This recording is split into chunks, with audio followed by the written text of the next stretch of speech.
Hello guys! Welcome back po ulit sa ating YouTube channel. Panibagong araw na naman sa ating tindahan. At ngayon nga, nakapamili na naman tayo ng ating paninda sa halagang 3,991. Thank you Lord sa blessing na ito. I-share ko sa inyo ang mga na-order ko kay Tindahang Tapat. Subali yan ay 3 box lamang tapos na isang plastic. Namiss ko nga pala mag-unboxing, haul and pricing. Kaya tara na, i-share ko ulit sa inyo ang mga presyo ng aking paninda dito sa aking tindahan. So yung mayonnaise, 6 na piraso, 14 pesos yung benta ko dyan. Tapos yung Birch 3, 12 pesos pa din. Tapos yung Brand Swak, 2 tay lang yan. So, ang benta ko dyan is 13 pesos.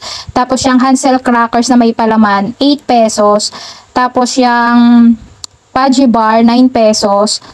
Yung Presto, 8 pesos.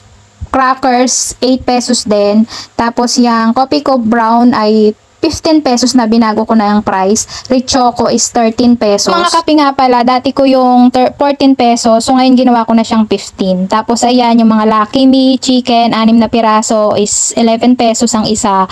Tapos yung Lucky Me Beef, 11 pesos din. Tapos yung mga Pansit Canton na lahat ng flavor na yan, Calamansi, Chili Mansi, so yan ay 16 pesos. Tapos yung hot and spicy, talagang mabebenta yung mga Pansit Canton.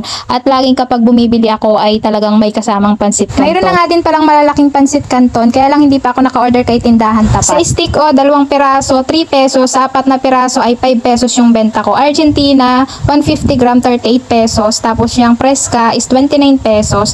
Caldereta at apritada yung flavor niyan. Tapos yung Youngstown na pula, iba yung presyo ko sa Youngstown na pula. Yan ay 26 pesos. Tapos yung Youngstown na kulay green is 25 pesos yung benta ko. Tapos yung Lucky 7 na corned beef, 150 grams. Ang benta ko dyan ay 25 pesos. Dalawa lang yan. Tapos yung mga Wow ulam na kaldereta, apritada is 25 pesos yung benta ko. Tapos yung Argentina meatloaf is 27 pesos, 175 gram.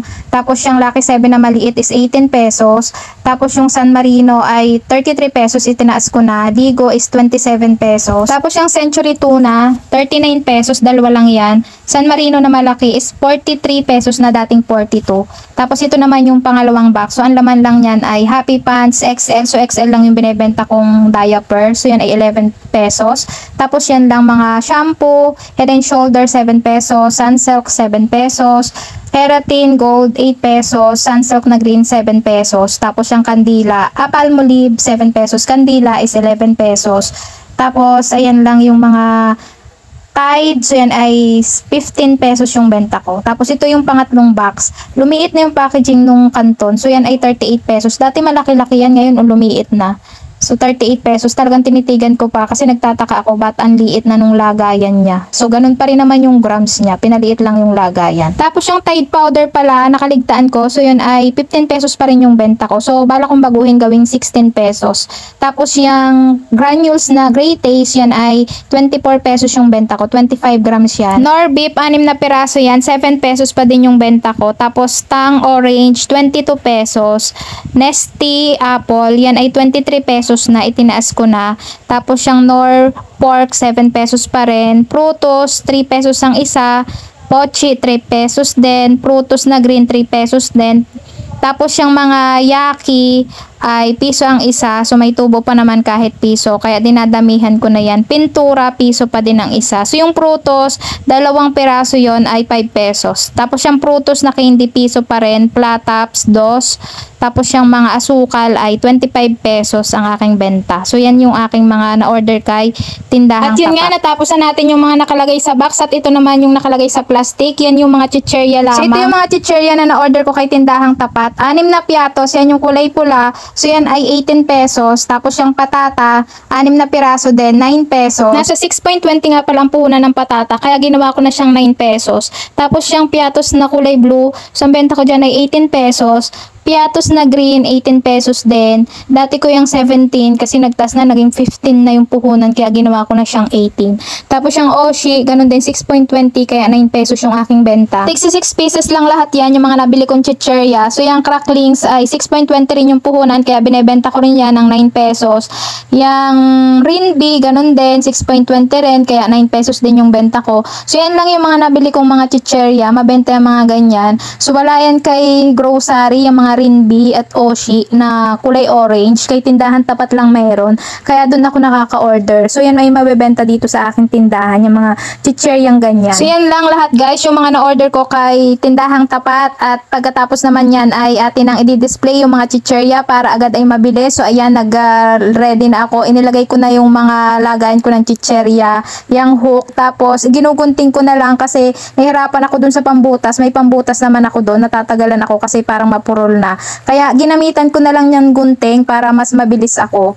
Pag kasi naka-display na agad yung mga paninda, nakikita na agad ng mga bata. So nabibili na agad. Kapag kasi hindi pa agad na-display. So kapag hindi nila nakita sa tindahan, so hindi na sila nagtatanong na mayroon pala yung chicherya na ganun. Kaya mas maganda talaga na i-display na natin agad yung ating mga chicherya para mabili na agad. At yan nga, kapag gunting yung gamit natin, kailangan ay mag-ingat tayo sa paggupit kasi baka magupit din natin yung mga chicherya. Sayang naman, mababawasan yung ating kita. Kaya pala guys, sinishare ko sa inyo yung price ko dito sa akin tindahan. So, para lang kayo magkaroon ng idea kung paano yung pagpepresyo ng mga paninda. Pero, kailangan yung basehan nyo pa rin sa pagpepresyo ng inyong mga paninda ay tumingin kayo sa resibo para talagang tama. Kasi, iba-iba yung presyo natin, depende sa location. Kasi, iba-iba yung ating binibilhan na supplier o wholesaler na mga paninda natin. Kaya dapat ay i-check natin yung resibo natin. Kaya pala ganyan yung lagayan ko ng chicherya kasi yung aking harap ng tindahan ay screen. Kaya ganyan yung aking ginamit. So maganda yung ganyang sabitan kung screen yung iyong harap ng tindahan.